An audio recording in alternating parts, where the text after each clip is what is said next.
அனைவருக்கும் வணக்கம். நம்ம இதுக்கு முன்னாடி சில செஷன்ஸ் மூலமாக Indian economy and basic economics பற்றி பார்த்துட்ருக்கோம். அதில் இந்தியன் எக்கனாமியில் மாடர்ன் சிச்சுவேஷன் எப்படி இருக்குங்கிறதுல நம்ம வந்து ஸ்டாப் பண்ணியிருக்கோம். அதுலேருந்து இப்போ கண்டினியூ பண்ணலாம்.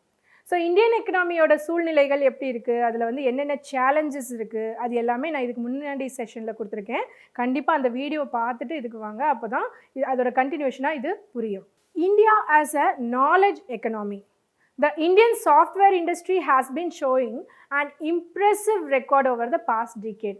ஸோ கடந்த ஒரு சில 10 ஆண்டு காலங்களாக பார்க்கும் பொழுது, டிகேட்னா ஒரு 10 வருஷத்தை தான் சொல்லுவோம். ஸோ 10 வருஷமாக ரீசன்ட் 10 இயர்ஸ் பார்க்கும் பொழுது சாஃப்ட்வேர் இண்டஸ்ட்ரியில் ஒரு நல்ல ஒரு ரெக்கார்ட் வந்து இருக்குது. நான் வந்து உங்களுக்கு செக்டார்ஸ் ஆஃப் எக்கனாமி சொல்லும்போது ப்ரைமரி, செகண்டரி அண்ட் டெர்ஷியரி இதோட அடிஷ்னலாக ஒன்று ஆட் ஆகிருக்கு, குயினரின்னு சொல்லியிருந்தேன். ஸோ அந்த குயினரி செக்டர், அதாவது குவாட்டர்னரின்னு கூட சொல்லலாம். அது என்னன்னா 4ஆம் நிலை, எக்கனாமியினுடைய 4ஆம் நிலை. அது என்னன்னா இன்றைக்கி இருக்கக்கூடிய அந்த சர்வீஸ் செக்டரையும் தாண்டி அதுக்கப்புறம் இருக்கக்கூடிய இந்த ஆன்லைன், ஐடி, இந்த மாதிரியான விஷயங்கள், இன்ஃபர்மேஷன் டெக்னாலஜி, அந்த மாதிரியான விஷயங்களை தான் நம்ம என்ன சொல்கிறோம், ஸ்டேஜ் 4 அப்படின்னு சொல்கிறோம். Entrepreneurs, bureaucrats and politicians are now advancing views about how India can transform itself into a knowledge-based economy by using information technology. So இப்போ வந்துட்டு நம்ம என்ன சூழ்நிலையில் இருக்கோம்னா, இந்த டெர்ஷியரி செக்டரில் இருந்து இன்ஃபர்மேஷன் டெக்னாலஜின்னு சொல்லக்கூடிய குயினரி செக்டருக்கு டிரான்ஸ்ஃபார்ம் ஆகக்கூடிய சூழ்நிலைக்கு வந்திருக்கோம் அப்படின்னு சொல்லலாம். ஸோ இது எல்லாத்தையுமே குறிப்பிடக்கூடிய இடங்கள்னு பார்த்தா ஹியூமன் டெவலப்மெண்ட் இண்டெக்ஸ் ரொம்ப முக்கியமானது. இதை நான் இன்னொரு செஷன்லையும் கொடுத்துருக்கேன். ஹியூமன் டெவலப்மெண்ட் இண்டெக்ஸ்னால் என்ன, அதில் யார் யார் வந்துட்டு என்னென்னத்தெல்லாம் சேர்க்குறாங்க அப்படிங்கிறதையெல்லாம் குறிப்பாக என்ன செய்யணும், நோட் பண்ணிக்கிறணும். ஸோ ஹியூமன் டெவலப்மெண்ட் இண்டெக்ஸ்னால் அதில் எதையெல்லாம் சேர்க்குறாங்க, எதையெல்லாம் குறிப்பிடுறாங்க அப்படிங்கிறதையும் பார்க்கலாம். ஸோ ஹியூமன் டெவலப்மெண்ட் இண்டெக்ஸ் அப்படிங்கிறது என்ன? It is a composite statistic of life expectation education, life expectancy education and income indices rank countries into 4 tiers. So மொத்த நாடுகளை என்ன செய்வாங்கன்னா ஒரு ஒரு ஒரு ரேங்க் பண்ணுவாங்க. ரேங்கிங் பண்ணி ஹியூமன் டெவலப்மெண்ட், மனித வளத்தில் எந்த சூழ்நிலையில் இருக்காங்க அப்படின்னு என்ன செய்வாங்க, ரேங்க் பண்ணுவாங்க. The human development index is a composite static. இது மறுபடி டெஃபினிஷனாக நோட் பண்ணிக்கோங்க. ஸோ இந்தியாவோட ரேங்க் என்னவா இருக்குது இதில் அப்படின்னு சொல்லி பார்த்தா, India has 131st position in the world human development index. 131வது இடத்துல இருக்குது. எத்தனை நாடுகளில் பாருங்கள், 200க்கு மேலான நாடுகளில் 131வது இடத்துல இருக்குது. And now come to the employment. ஏன்னா நம்மளோட இவ்வளோ படிப்பு கொடுக்கறது, ஹெல்த் கொடுக்கறது, ஜாப் ட்ரைனிங் கொடுக்கறது, இது எல்லாமே எதுக்காக, நம்ம மக்களினுடைய எம்ப்ளாய்மெண்ட்டை இன்க்ரீஸ் பண்ணுறதுக்காக, இம்ப்ரூவ் பண்ணுறதுக்காக. ஸோ எம்ப்ளாய்மெண்ட் அப்படின்னு வரும்பொழுது வேர்ல்டு லெவலில் பார்த்தீங்கன்னா 1991 ஆஃப்டர் எல்பிஜி ரீஃபார்ம்ஸ் அப்படின்னு பார்த்தீங்கன்னா 1991லேருந்து இப்போ இந்த ரிப்போர்ட் வந்து பார்த்தீங்கன்னா 2017 எடுத்த ரிப்போர்ட். அந்த 2017 வரைக்கும் நம்ம வந்து கம்பேர் பண்ணிக்கலாம். ஷேரிங் நேஷ்னல் இன்கம் எவ்வளோ இருக்குது அப்படின்னு சொல்லி பார்த்தீங்கன்னா, பிரேசிலில் வந்துட்டு வேர்ல்டு லெவலில் 6.8% அண்ட் 2017 வந்து 4.4. அப்போ என்ன ஆயிருக்குன்னா, பிரேசிலை விட மற்ற நாடுகள் வந்து அதிகமாக இன்கம் வந்து டெவலப் பண்ண ஆரம்பிச்சிருக்காங்க அப்படின்னு அர்த்தம். அதே நேரத்தில் எம்ப்ளாய்மெண்ட் பர்சன்டேஜ் பார்த்தீங்கன்னா அங்கே 22.4%லேருந்து 9.5% குறைஞ்சிருக்கு. இப்படி ஒரு கண்ட்ரிக்கும் வந்துட்டு பார்த்தீங்கன்னா நேஷ்னல் இன்கம் குறைஞ்சா அவங்களுடைய எம்ப்ளாய்மெண்ட் பர்சன்டேஜும் குறைஞ்சிருக்கு. நேஷ்னல் இன்கம் எல்லா நாடுகளுக்கும் குறைஞ்சி தான் இருக்குது அதிகமாக. அப்போது நம்ம கண்ட்ரிலையும் ரொம்ப அதிகமாக குறைஞ்சிருக்கா அப்படின்னு சொல்லி பார்க்கலாம். இந்தியாவில் வந்துட்டு 27.3% நேஷ்னல் இன்கம் 1991, 2017 15.6%. இது வந்து ஓவராலாக சொல்கிறது தான். அண்ட் ஷேரிங் எம்ப்ளாய்மெண்ட்டுன்னு பார்க்கும்போது 63% in India, 44.5% employment in India. So அப்போ கூட பாருங்கள், நம்ம கண்ட்ரி தான் அதிகமான லேபர் ஃபோர்ஸ் இருக்கக்கூடிய ஒரு கண்ட்ரியாக இருக்குது. நம்ம கண்ட்ரிக்கு அடுத்து இருக்கிறது வியட்நாம். ஸோ நம்ம கண்ட்ரி தான் அதிகமாக லேபர் ஃபோர்ஸ் இருக்கிற கண்ட்ரி. அதனால நம்ம employment generation is easy for us அப்படிங்கிறத ஃபோக்கஸ் பண்ண வேண்டியிருக்கு. ஸோ எம்ப்ளாய்மெண்ட் அப்படின்னா என்ன? A worker is an individual who is in some employment to earn a living. So இதை தான் நான் ஏற்கனவே சொல்லியிருந்தேன். ஸோ யாரோ ஒருத்தங்க கிட்ட போயிட்டு வேலை செஞ்சு சம்பளம் வாங்கினாதான் சம்பளம்னு இல்லை, நம்ம வேலை செய்கிறது மூலமாக வருமானம் வந்தாலே அது சம்பளம் தான். He is engaged in some production activity. It may be other one's production or the same one's production. Anyhow, he should engage in some production activity. உதாரணத்துக்கு சொல்லணும்னா பெரும்பாலான மக்களோட மனநிலை எப்படி இருக்குன்னா, யாரோ ஒருத்தர்கிட்ட போய் சம்பளம் வாங்கணும், அவ்வளோதான். ஸோ நிறைய பேரோட மனநிலையே வந்து ஏதோ ஒரு கம்பெனியில் போய் வேலை பார்க்கணும், இல்லைனா ஒரு கவர்மெண்ட் ஆர்கனைசேஷனில் வந்து வேலை பார்த்து சம்பாதிக்கணும், இதுதான் அவங்களோட தேவையாக இருக்குது. அப்படி இல்லை, economy is something he is engaged in some production activity அப்படிங்கிறத தெளிவாக புரிய வைங்க. ஸோ ப்ரொடக்ஷன் ஆக்டிவிட்டினா என்னது அப்படின்னா, it refers to the process of producing goods and services. எம்ப்ளாய்டாகவும் இருக்கலாம், or those who are engaged in some production activity or other. அது வந்து ஒரு சர்வீஸாக கூட இருக்கலாம். But employment is employment when you earn money, அவ்வளோதான். So self employed and hired worker, இப்போல்லாம் ஃப்ரீலான்ஸ் ஒர்க்ஸ் வந்து ரொம்ப அதிகமாகிடுச்சு. அதாவது ஒரு ஆள் ஒரு விஷயத்தில் எக்ஸ்பர்டைஸாக இருப்பாங்க, அவங்க ஒரு கம்பெனியில் மட்டும் வேலை பார்த்து அவங்க கிட்ட மட்டும் சம்பளம் வாங்குறதோட நிப்பாட்டாமல் என்ன செய்யலாம்னா ஹையர்டு ஒர்க்கராக போகலாம். அப்போ என்ன ஆகும், அவங்களுக்கு ஒரு நாளைக்கு ஒரு நபர்கிட்ட இருந்து வேலை வாய்ப்பு வரும். உதாரணத்துக்கு ஈவெண்ட் மேனேஜ்மெண்ட்டை எடுத்துக்கலாம். ஸோ இந்த ஈவெண்ட் மேனேஜ்மெண்ட் மாதிரியான விஷயங்கள் வந்து பார்த்திங்கன்னா ஒரே ஆள்கிட்ட போய் வேலை செய்ய முடியாது. அப்போது ஒரு குடும்பத்துக்கு திடீர்னு ஒரு கல்யாண விழாவோ இல்லைனா ஒரு பேங்க்கில் வந்துட்டு ஒரு செலிப்ரேஷனோ வந்து நடக்குது அப்படின்னு சொல்லி வச்சுக்கலாம். அப்போ அன்னைக்கு வந்து என்ன செய்வாங்க, அவங்களுக்கு போய் வேலை செய்வாங்க. So they are hired worker for the particular people, particular period அப்படின்னு சொல்லலாம். அந்த மாதிரி அடுத்தவங்களுக்காக தான் வேலை செய்கிறேன், ஆனால் ஃப்ரீலான்ஸாக ஒர்க் பண்ணுறேன் அப்படிங்கிறது தான் ஹையர்டு ஒர்க்கர். அண்ட் இது வந்து கிட்டத்தட்ட செல்ஃப் எம்ப்ளாய்டுக்கும் இந்த ஹையர்டு ஒர்க்ஷிப்புக்கும் வந்து நிறைய பேருக்கு ஒரு கன்ஃபியூஷன் இருக்குது. But whoever it may be, whatever it may be, those who are engaged in their own business or own ப்ரொஃபஷனில் இருக்கவங்களும் எம்ப்ளாய்டு அப்படின்னு சொல்லலாம். அப்புறம் hired workers are those who work for others, they renders their services to other as a reward. இப்போல்லாம் பார்த்தீங்கன்னா இந்த reselling அப்படிங்கிற ஒரு விஷயம் நிறைய பேர்கிட்ட இருக்குது. மேனுஃபேக்சரிங் ஒருத்தர் பண்ணுவார், ப்ராடக்ட் ஏதோ ஒரு ப்ராடக்ட் மேபி ட்ரெஸ்ஸஸ்ன்னு வச்சுக்கோங்க, மேனுஃபேக்சரிங் ஒருத்தங்க பண்ணுவாங்க. அதை எடுத்துகிட்டு வந்து டேரெக்டாக இவங்க ஒன்றுமே பண்ண மாட்டாங்க. இவங்க வந்து டேரெக்டாக என்ன செய்வாங்க, அவங்களோட வேலையை அவங்க மூலமாகவே பிஸ்னஸ் பண்ண வைப்பாங்க. வெறுமனே என்னவாக இருப்பாங்க, ரெண்டரிங் சர்வீஸ் மட்டும் கொடுத்துட்டு இருப்பாங்க. அதுக்கான வருமானம் வந்துட்டுருக்கும். they get wages, they don't get salaries. it may be salaries வாங்கியும் ஒர்க் பண்ணலாம் சிலர்கிட்ட. இந்த மாதிரி ஏதோ ஒரு வகையில் if they are paid in kind then they are employed அப்படிங்கிறத சொல்லலாம். கேஷுவல் அண்ட் ரெகுலர் ஒர்க்கர்ஸ் அப்படின்னு பார்த்தோன்னா டெய்லி வேஜஸ் சொல்லுவோம். ரொம்ப முக்கியமாக நமக்கு தெரிஞ்ச டெய்லி வேஜஸ் அப்படின்னா கொத்தனார், மேஷினரி அந்த மாதிரி ஆட்கள் தான் வந்துட்டு நமக்கு தெரிஞ்ச டெய்லி வேஜஸ். இப்போ வந்து பார்த்திங்கன்னா நிறைய டெய்லி வேஜஸ் வந்துட்டாங்க, ஒவ்வொரு விஷயத்துலையுமே இருக்காங்க. சிம்பிளாக சொல்லப்போனால் சர்வீஸ் ப்ரொவைடிங் செக்டரில் வந்து பார்த்திங்கன்னா இந்த நோட்டீஸ் சப்ளை பண்ணுறது எல்லாமே வந்துட்டு டெய்லி வேஜஸ் ஸ்டேஜுக்கு வந்துட்டாங்க. And they are not hired by their employers on regular basis. அவங்கள டெய்லி பேசிஸில் எடுக்க மாட்டாங்க, ரெகுலராக எடுக்க மாட்டாங்க, வாரத்துக்கு ஒரு தடவை, மாதத்துக்கு ஒரு தடவை அந்த மாதிரி என்ன செய்வாங்க, வேலை கொடுப்பாங்க. They are casual workers hour daily wages அப்படின்னு சொல்லலாம். ஸோ ரெகுலர் ஒர்க்கர்ஸுங்கிறவங்க அப்போ யார் அப்படின்னா they get permanent payroll of their employers. A regular worker is usually a skilled worker. Actually even non-regular worker they are skilled in the particular thing, but regular worker அவங்களோட ஸ்கில்லை base பண்ணி தான் interview வச்சு select பண்ணி எடுப்பாங்க. So labour supply அப்படின்னா என்ன, it refers to the supply of labour corresponding to different wage rates. So எவ்வளோ சம்பளம் நீங்கள் எதிர்பார்க்குறீங்க, நான் வந்து இந்த சம்பளம் எதிர்பார்க்குறேன், sorry you are not appointed, ஏன்னா உங்களோட சேலரி எக்ஸ்பெக்டேஷன் வந்து எங்களோட ப்ரொவைடன்ஸை விட அதிகமாக இருக்குது அப்படிங்கிற மாதிரியான சூழ்நிலைகள்லாம் வரும். ஸோ டிஃப்ரெண்ட் வேஜ் ரேட்ஸுக்கு ஏற்ற மாதிரி, டிஃப்ரெண்ட் நீட்ஸுக்கு ஏற்ற மாதிரி லேபரை வந்து கரெக்டாக சப்ளை பண்ண வேண்டியது ரொம்ப முக்கியமான ஒரு விஷயமா இருக்குது. ஸோ அந்த மாதிரி கொடுக்கறதுக்கு பேர் தான் labour force. So labour force சர்வீஸே நிறைய பேர் பண்ணுறாங்க. ஆக்சுவலி லேபர் ஃபோர்ஸ்னால் என்ன அப்படின்னு பார்த்தோன்னா, it refers to the number of persons actually working or willing to work. சில பேர் இருப்பாங்க, நான் வேலையே பார்க்க மாட்டேங்க, சும்மாவே தான் இருப்பேன், அது என்னோட விருப்பம், நான் அப்படி தான் இருப்பேன் அப்படின்னு இருக்காங்க இல்லையா, அவங்க லேபர் ஃபோர்ஸுக்குள்ளே வர மாட்டாங்க. Labour fours are actually working are willing to work. எனக்கு இன்னும் வேலை கிடைக்கல, நான் வேலை கிடைச்சா வேலை செய்வேன் அப்படிங்கிற மாதிரியான சூழ்நிலையோடு இருக்கிறவங்கலாம் லேபர் ஃபோர்ஸில் வருவாங்க. அது வந்து வேஜ் ரேட்டை பொறுத்தது கிடையாது. மொத்தமாக லேபர் ஃபோர்ஸ் அவங்க கம்மி சம்பளம் வாங்கலாம், அதிக சம்பளம் வாங்கலாம், அதெல்லாம் மேட்ரு இல்லை. It depends on the number of persons available, quantity not quality. So work force அப்படின்னா refers to the number of persons actually working. So இங்கே நம்ம புரிஞ்சிக்க வேண்டியது what is labour force and what is work force. Work ஃபோர்ஸ்னால் வேலை செய்கிறவங்க மட்டும்தான், labour ஃபோர்ஸ்னால் வேலை செய்கிறவங்களும் வேலை செய்ய விருப்பம் இருக்கிறவங்களும் அப்படிங்கிறத புரிஞ்சுக்கணும்.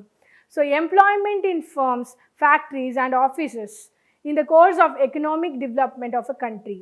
Labor force points and the ideas towards the current affairs and the points that we can add into our answers while writing in the exams.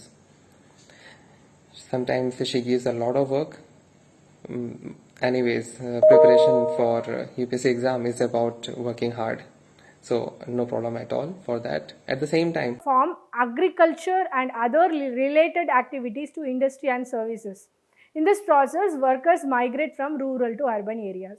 So நம்ம ஏற்கனவே பார்த்துருந்தோம் அக்ரிகல்ச்சர் செக்டரில் வந்து இந்த டிஸ்கஸ்டு அன்எம்ப்ளாய்மெண்ட் வந்து ஜாஸ்தியாக இருக்குது அப்படின்னு சொல்லிட்டு. அப்போ அந்த டிஸ்கஸ்டு அன்எம்ப்ளாய்மெண்ட்டை சரி கட்டணும்னா என்ன செய்யணும்? அதில் இருக்கக்கூடிய சில பேரை அதர் சர்வீசஸ் லைக் இண்டஸ்ட்ரீஸ்க்கோ இல்லைனா சர்வீசஸ்க்கோ என்ன செய்யணும்? ட்ரான்ஸ்ஃபார்ம் பண்ணணும். ஆனாலும் நம்ம மக்கள் இங்கே பண்ணுற மிகப்பெரிய தவறு என்னன்னு பார்த்தீங்கன்னா, 4 பேர் இருக்க வேண்டிய இடத்துல 8 பேர் வேலை செய்வாங்க அப்படின்னு நம்ம பார்த்துருந்தோம். அதில் அந்த 4 பேரை வந்து அடுத்த துறைக்கு கொண்டு போகிறது நல்ல ஒரு புத்திசாலித்தனம். ஆனால் நம்ம மக்கள் என்ன செய்வாங்கன்னா, எல்லாரையுமே வந்து என்ன செய்வாங்க? டிஸ்மேண்டில் பண்ணிடுவாங்க. 4 பேர் வேலை செய்ய வேண்டிய இடத்துல 2 பேர் வேலை செய்வாங்க. அப்போ அக்ரிகல்ச்சர் செக்டர் என்ன செய்யும்? அப்படி நலிவடைஞ்சிக்கிட்டே போகும். So informalisation of work force refers to a situation where percentage of workforce in the formal sector tends to decline.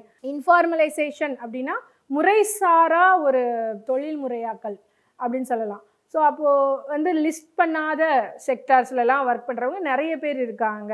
அந்த மாதிரி ஒர்க் பண்ணுறதுக்கு நிறைய பேர் வர்றதுனால, அதில் வருமானமும் அதிகமாக வர்றதுனால இந்த ஃபார்மல் செக்டரில் வேலை செய்கிறவங்களோட எண்ணிக்கை என்ன செய்துக்கிட்டே வருது?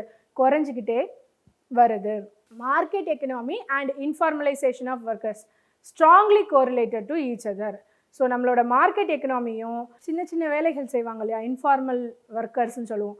ஒரு ஹவுஸ் ஹோல்டு சர்வீஸ் பண்ணுறவங்க, க்ளீனிங் சர்வீசஸ் பண்ணுறவங்க, ஷிஃப்டிங் சர்வீசஸ் பண்ணுறவங்க, இந்த மாதிரி இன்ஃபார்மல் செக்டரில் ஒர்க் பண்ணுறவங்க வந்து மார்க்கெட் எக்கனாமியை ரொம்பவே அஃபெக்ட் பண்ணுறவங்களாகவும் இருக்காங்க. இவ்வளோ நேரம் நம்ம எம்ப்ளாய்மெண்ட்டெல்லாம் தேவைன்னு பார்த்துட்டு இருந்தோம் இல்லையா? அப்போது அங்கே வந்து அன்எம்ப்ளாய்மெண்ட்டுங்கிற ஒரு விஷயத்தை எப்படி ஃபோக்கஸ் பண்ணுறது? What is unemployment, types of unemployment உங்களுக்கு வந்து கொஸ்டின் ஏரியா டைரெக்டாகவே கொஸ்டின் கேட்பாங்க. இந்த மாதிரி ஒரு சூழ்நிலையில் ஒருத்தர் வேலை இல்லாமல் இருக்காருன்னா இது என்ன டைப் ஆஃப் அன்எம்ப்ளாய்மெண்ட்டுன்னு டைரெக்டாக கேட்பாங்க. ஸோ நோட் பண்ணி வச்சுக்கோங்க. In common parlance, anybody who is not gainfully employed in any productivity activity is called unemployed. ப்ரொடக்டிவான ஆக்டிவிட்டி எதுலேயும் இல்லை, நடவடிக்கையில் வந்து அவங்க இல்லை அப்படின்னா அவங்கள வந்து அன்எம்ப்ளாய்டுன்னு சொல்லுவோம். அதில் வந்து வாலண்டரி அன்எம்ப்ளாய்டு, இன்வாலண்டரி அன்எம்ப்ளாய்டுன்னு 2 விஷயமாக சொல்லலாம். வாலண்டரி அன்எம்ப்ளாய்டுனா நம்மள மாதிரி காம்படிட்டிவ் எக்ஸாம்ஸ்க்கு படிக்கிற ஆட்கள் டெம்பரரிலி வாலண்டரி அன்எம்ப்ளாய்டு. ஏன்னா நம்மளால் வேலைக்கு போக முடியும், வேலைக்கு போய் சம்பாதிக்க முடியும்னாலும் இல்லை நான் வந்து ஒரு கவர்மெண்ட் ஜாபுக்கு தான் போவேன்னு சொல்லிட்டு குறுகிய காலத்துக்கு என்ன செய்வீங்க? வாலண்டரியாக அன்எம்ப்ளாய்டாக இருப்பீங்க. எனக்கு இப்போ வேலை வேண்டாம் அப்படின்னு சொல்லி இருப்பீங்க. இன்வாலண்டரி அன்எம்ப்ளாய்டுனா எனக்கு வேலை கிடைச்சா போவீங்க, வேலை கிடைக்கவே இல்லை அப்படின்னு இருக்கக்கூடியவங்க தான். ஸோ இந்த மாதிரியான செகண்ட் கேட்டகரியில் அதிகமாக இருக்கிறவங்கள ஃபோக்கஸ் பண்ணுறது தான் அன்எம்ப்ளாய்மெண்ட்டு ரெகுலேஷன்ஸோட வேலையாக இருக்கும். இந்தியாவை பொறுத்த வரைக்கும் unemployment is structural in nature due to lack of productive capacity and resources. So நிறைய டைப் ஆஃப் அன்எம்ப்ளாய்மெண்ட் இருக்குது. Structural unemployment, disguised unemployment and cyclic unemployment. இந்த மாதிரி அதில் வந்து நம்ம கண்ட்ரியில் இருக்கக்கூடியது வளர்ச்சியின் காரணமாக ஏற்படக்கூடிய, அதில் இருக்கக்கூடிய சின்ன சின்ன பிரச்சனைகளால் உருவாகக்கூடிய ஒரு அன்எம்ப்ளாய்மெண்ட்டு. அது lack of productive capacity, productivity அதிகமாக இல்லை அப்படின்னா என்ன அர்த்தம்? ப்ரைமரி செக்டரில் அதிகமான பேர் இல்லை அப்படிங்கிறது தான் ரீசன். அதனால அன்எம்ப்ளாய்மெண்ட் வந்து ஸ்ட்ரக்சுரலாக இருக்குது நம்ம கண்ட்ரியில். It is a structural unemployment. 9th பிளானில் வந்து பார்த்திங்கன்னா 3.6 crore ஃப்ரெஷ்லி அன்எம்ப்ளாய்டுக்கு என்ன செய்தாங்க? வேலையை வந்து கொடுக்கணும் அப்படின்னு முடிவு பண்ணியிருந்தாங்க. ஸோ டைப்ஸ் ஆஃப் அன்எம்ப்ளாய்மெண்ட் என்னென்ன இருக்குது அப்படின்னு பார்த்தோன்னா, cyclical unemployment, result of depression in an economy. ஒரு சைக்கிள் அது வந்து வந்துகிட்டே இருக்கும். இன்ஃப்ளேஷன், டிஃப்ளேஷன் அப்படி வந்துகிட்டே இருக்கும் இல்லையா? அப்போது டிப்ரெஷன் ஆகும் பொழுது நிறைய பேரை வந்து வேலையை விட்டு தூக்கிடுவாங்க. Maybe in a particular sector or as a whole. Lockdown பீரியடில் நடந்தது, COVID-19 பீரியடில் வந்து நடந்தது. நிறைய துறைகளில் நிறைய பேரை வேலையை விட்டு தூக்குனாங்க. அது ஒரு சைக்ளிக் ப்ராசஸ். அவங்களுக்கு கொஞ்சம் பேர் வேலைக்கு இருந்தால் போதும் அப்படிங்கிறதுனால. And frictional unemployment, it is temporary. என்ன ஆகும்னா, ஒருத்தங்க வந்து ஒரு வேலையை விட்டு அதை விட பெட்டராக இன்னொரு வேலைக்கு போகணும்னு நினைக்கிறாங்கன்னு வச்சுக்கோங்க. அப்போ என்ன செய்யணும்? அந்த கம்பெனிலே வந்துட்டு எனக்கு நீங்கள் சர்டிஃபிகேட்டை கொண்டு வந்து, NOC சர்டிஃபிகேட் கொண்டு வந்து கொடுத்தா தான் நான் வேலையை சேர்ப்பேன்னு சொல்கிறாங்கன்னு வச்சுக்கலாம். அந்த மாதிரி வந்துட்டு நமக்கு ஒரு திடீர்னு எனக்கு இன்னொரு பெட்டர் வேலையாக கிடைச்சா நல்லாயிருக்கும் அப்படின்னு சொல்லிட்டு வெயிட் பண்ணுற காலத்தில் அந்த என்ஓசி சர்டிஃபிகேட்டுக்கும் இல்லை ப்ராசீஜர்ஸ்க்காகவும் வெயிட் பண்ணுற காலத்தில் என்ன செய்வாங்க, கொஞ்ச நாள் வேலை இல்லாமல் இருப்பாங்க. அதுக்கு பேர் தான் ஃப்ரிக்ஷனல் அன்எம்ப்ளாய்மெண்ட், பிறழ்ச்சி வேலையின்மை அப்படின்னு சொல்லுவோம். தென் open unemployment, it refers to those who to not have any work even though they are able to work. So அவங்களால வேலை செய்ய முடியும், ஆனால் வேலை செய்கிறதுக்கு விருப்பமும் இருக்குது, ஆனால் வேலை கிடைக்கல அப்படிங்கிற மாதிரி இருக்கிறதுக்கு பேர் ஓப்பன் அன்எம்ப்ளாய்மெண்ட். தென் சீசனல் அன்எம்ப்ளாய்மெண்ட், இது வந்து குறிப்பாக வந்துட்டு என்னென்னா ஐடி செக்டார் மாதிரியான இது, இல்லைனா அக்ரிகல்ச்சரில் பார்த்திங்கன்னா சீசனல் பேஸ் பண்ணி இந்த மாதிரி ஒரு பர்டிகுலர் பீரியடுக்கு என்ன ஆகும் அப்படின்னா அங்கே வந்து சில பேர் வேலை இல்லாமல் இருப்பாங்க.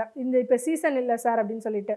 So this occurs at the certain period when the workload is comparatively less அப்படிங்கிறத நோட் பண்ணிக்கலாம். அண்ட் எஜுகேட்டட் அன்எம்ப்ளாய்மெண்ட், இது வந்து குறிப்பாக அர்பன் ஏரியாஸில் அதிகமாக இருக்கும். எஜுகேட்டட் அன்எம்ப்ளாய்மெண்ட் இது என்னென்னா who are unable to get work come under this category. அதை நான் படிச்சிருக்கேன், ஆனால் எனக்கு படிப்புக்கு ஏற்ற வேலை வேணும் அப்படின்னு நிறைய பேர் வெயிட் பண்ணிக்கிட்டு இருப்பாங்க. அது வந்து எஜுகேட்டட் அன்எம்ப்ளாய்மெண்ட் அப்படின்னு சொல்லுவோம். அண்டர் எம்ப்ளாய்மெண்ட்னா நல்லா படிச்சிருப்பாங்க. ஸோ இப்போ வந்து ஒருத்தங்க இன்ஜினியரிங் படிச்சிருக்காங்கன்னு வச்சுக்கலாம். இப்போ மோஸ்ட்லி இன்ஜினியரிங் ஒர்க் பண்ணிவிட்டு நிறைய பேர் வந்து பேங்க் எக்ஸாம், காம்படிட்டிவ் எக்ஸாம்ஸ் எழுதி கிளியர் பண்ணுறாங்க. ஸோ இன்ஜினியரிங் முடிச்சுட்டு இட் இஸ் அ டிகிரி, அதை வந்து டிகிரி குவாலிஃபிகேஷனை வச்சுட்டு ஒரு பேங்க் எக்ஸாம்லேயோ இல்லைனா ஒரு காம்படிட்டிவ் எக்ஸாம்லேயோ கிளியர் பண்ணி அவங்க வந்து கவர்மெண்ட் வேலையோ பார்க்குறாங்க அப்படின்னா அது அண்டர் எம்ப்ளாய்டு கிடையாது. அவங்க இன்ஜினியரிங் பண்ணாங்க, அப்போ இன்ஜினியரிங் வேலை தான் பார்க்கணும் அப்படி கிடையாது. அவங்களோட குவாலிஃபிகேஷன் டிகிரியாக தான் இருந்தது. ஏன்னா பேங்க்கில் வேலை செய்கிறதுக்கும் நம்மளோட குரூப் 1 சர்வீசஸ், குரூப் 2 சர்வீசஸ்க்கும் என்ன தான் வேணும், டிகிரி குவாலிஃபிகேஷன் வேணும். அப்போ டிகிரி குவாலிஃபிகேஷனை வச்சு தான் அவங்க வந்திருக்காங்கன்னா அப்போ அது அண்டர் எம்ப்ளாய்டு கிடையாது. அதே இது அவங்க படித்த அந்த இன்ஜினியரிங்கை வச்சு ரொம்ப கம்மியான வேலை, லைக் ஒரு கம்பெனியில் வந்து கிளார்க்காக வேலை பார்க்குறாங்க, ரொம்ப கம்மியான சேலரிக்கு வேலை பார்க்குறாங்க அப்படின்னா அது அண்டர் எம்ப்ளாய்மெண்ட். ஸோ அண்டர் எம்ப்ளாய்மெண்ட்னா என்னங்கிறத தெளிவாக புரிஞ்சுக்கோங்க. ஸோ இந்த மாதிரி டிஃப்ரெண்ட் டைப்ஸ் ஆஃப் அன்எம்ப்ளாய்மெண்ட் வந்து நம்ம பார்த்தாச்சு இல்லையா. இப்படி அன்எம்ப்ளாய்மெண்ட் ஏற்படுறதுக்கு காரணங்கள் என்ன, ரீசன்ஸ் ஃபார் அன்எம்ப்ளாய்மெண்ட் அப்படின்னு பார்த்தோம்னா ஸ்லோ எக்கனாமிக் டெவலப்மெண்ட், மெதுவான பொருளாதார வளர்ச்சி, அண்ட் தென் பாப்புலேஷன் எக்ஸ்ப்ளோஷன், மக்கள் தொகை அதிகமாக இருக்கிறது, outdated techniques, improper education system, limited effect of government planning. So இதுக்கு என்னென்ன பண்ணணும் அப்படின்னு சொல்லிட்டு பார்த்தோன்னா இதில் நிறைய ஸ்கீம்ஸ் வந்து நம்ம கண்ட்ரி வந்து போட்டிருக்காங்க. இந்த எம்ப்ளாய்மெண்ட்டை பற்றி பார்க்கும்போது our country has focused many on schemes of employment generation.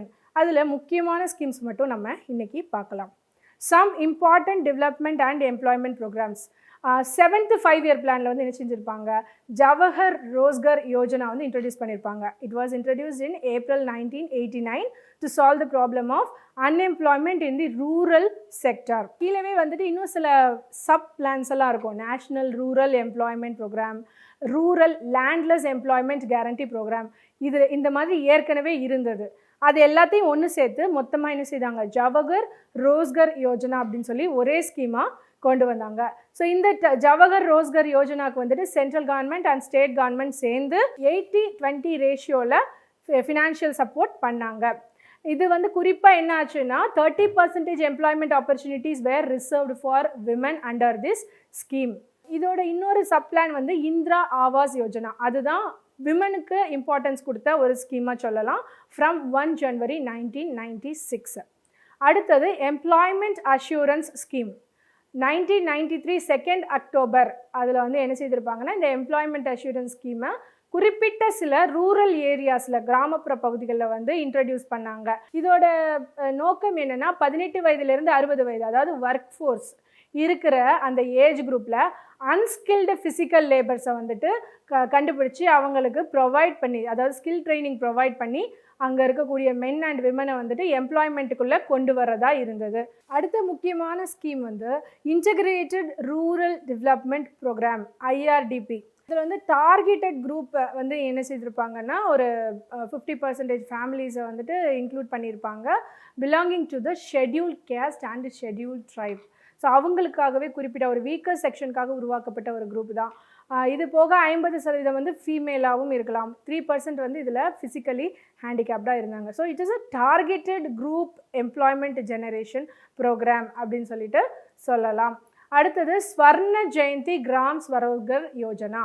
இது என்ன அப்படின்னா ஸ்வர்ணா அப்படின்னாலே வந்துட்டு வளம் அப்படின்னு சொல்லுவோம். அந்த யோஜனாவில் வந்து அதுக்கு கீழே ஒரு 6 ஸ்கீம்ஸை வந்து இன்ட்ரடியூஸ் பண்ணியிருப்பாங்க. IRDP and TRYSEM training rural youth for self employment, DWCRA development of women and children in rural areas, and MWS million wealth scheme, and STRA sale and repurchase agreement, Ganga Kalyan Yojana. இந்த மாதிரி என்ன செய்திருப்பாங்க, ஒரு 6 சப்ளானை வந்து இந்த ஸ்வர்ண ஜெயந்தி கிராம் ஸ்வரோஸ்கர் யோஜனா கீழே கொண்டு வந்திருப்பாங்க.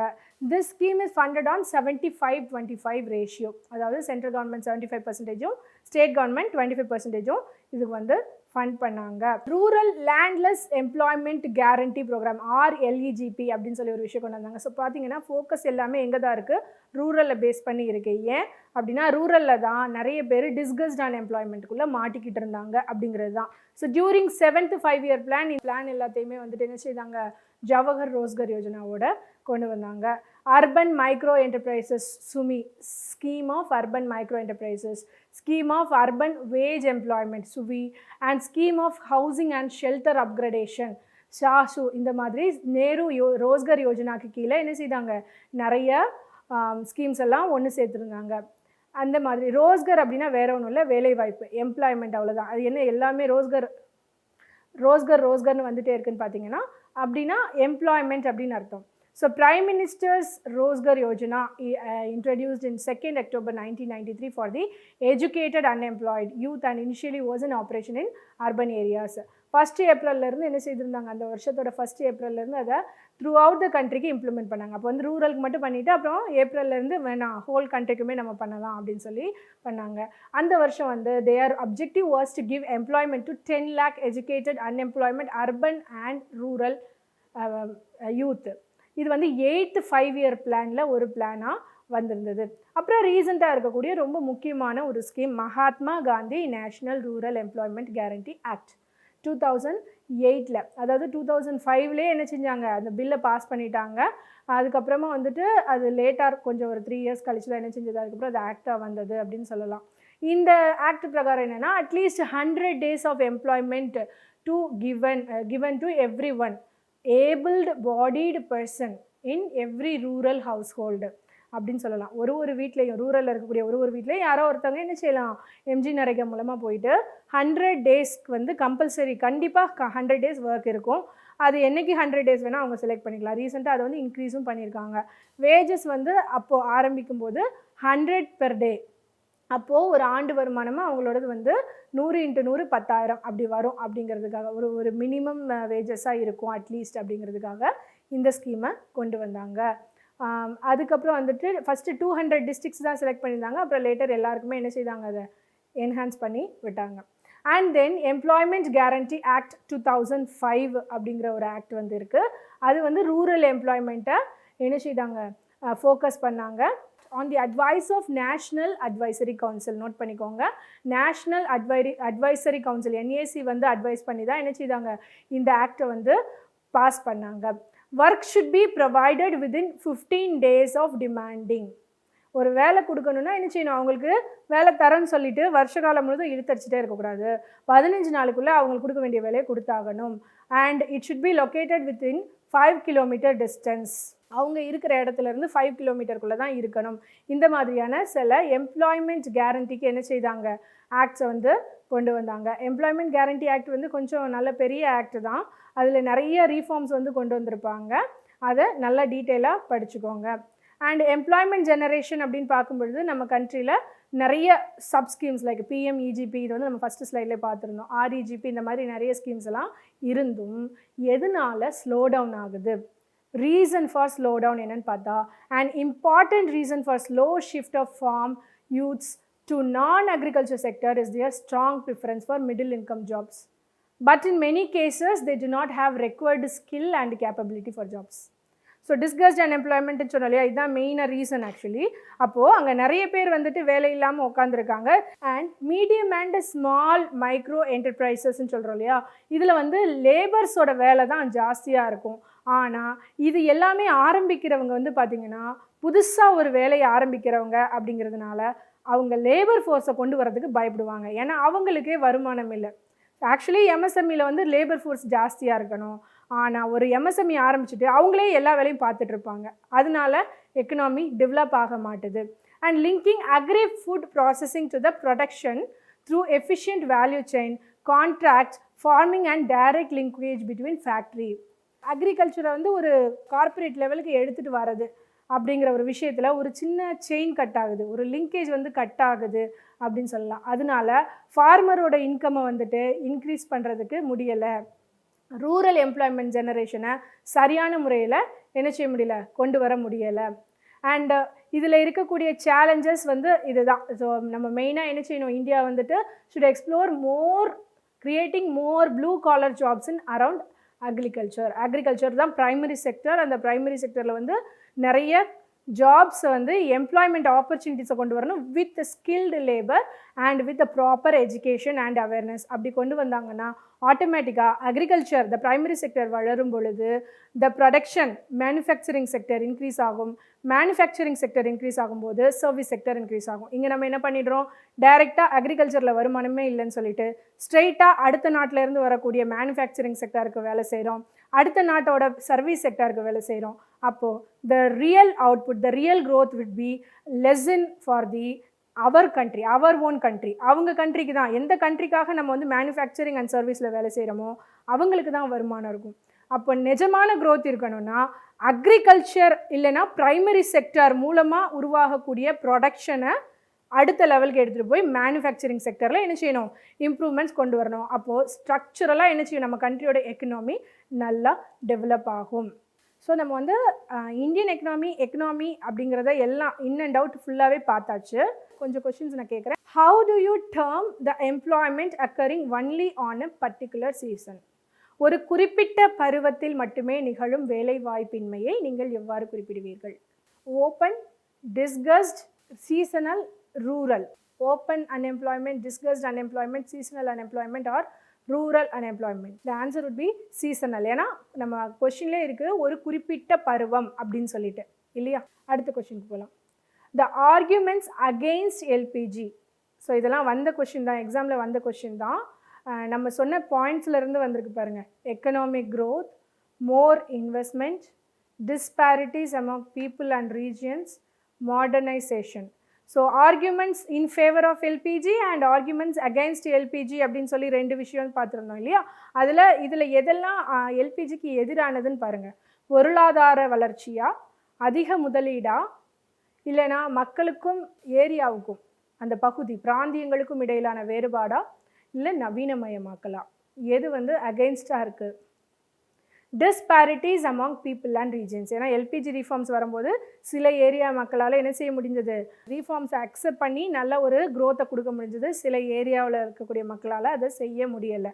So economic growth, more investment, மாடர்னைசேஷன்லாம் ஆர்கியூமெண்ட்ஸ் இன் ஃபேவர் ஆஃப் எல்பிஜியில் வந்திருக்கும். ஸோ அதையும் நல்லா நோட் பண்ணிக்கோங்க. அடுத்த question. Mahatma Gandhi national rural employment guarantee act came into force in which year? தேசிய ஊரக வேலைவாய்ப்பு திட்டம் வந்து எந்த ஆண்டு நடைமுறைக்கு வந்தது? 2005, 2004, 2003, 2006.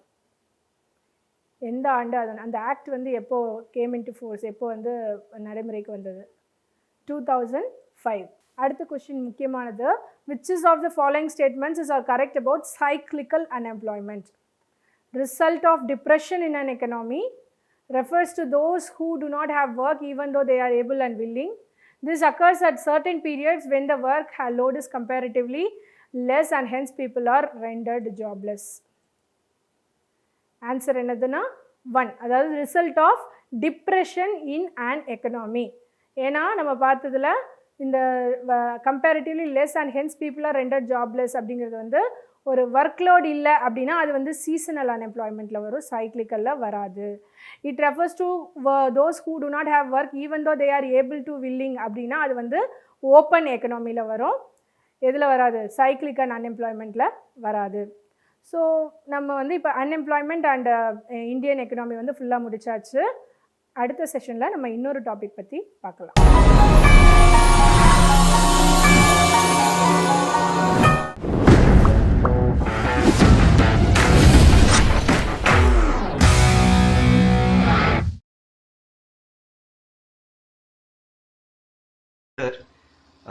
Rishmi ma'am, and she has been very instrumental in keeping up my motivation in studying. So you can study on your own, but exams like these and preparations like these require a lot of motivation, which goes into which goes into keeping a preparation alive. So Rishmi ma'am has been a very instrumental mentor, and she has consistently helped us, and myself and more students are there. So she has always pushed us for studying more and more, and we have regular review classes, we have regular conversations, and there are groups for specified examination preparations. And overall, it's a very good personal experience, and it is surely recommended to other aspirants who are looking for a good online or a correspondence course in UPSC preparations. So that was my experience, and good luck with your examination preparations.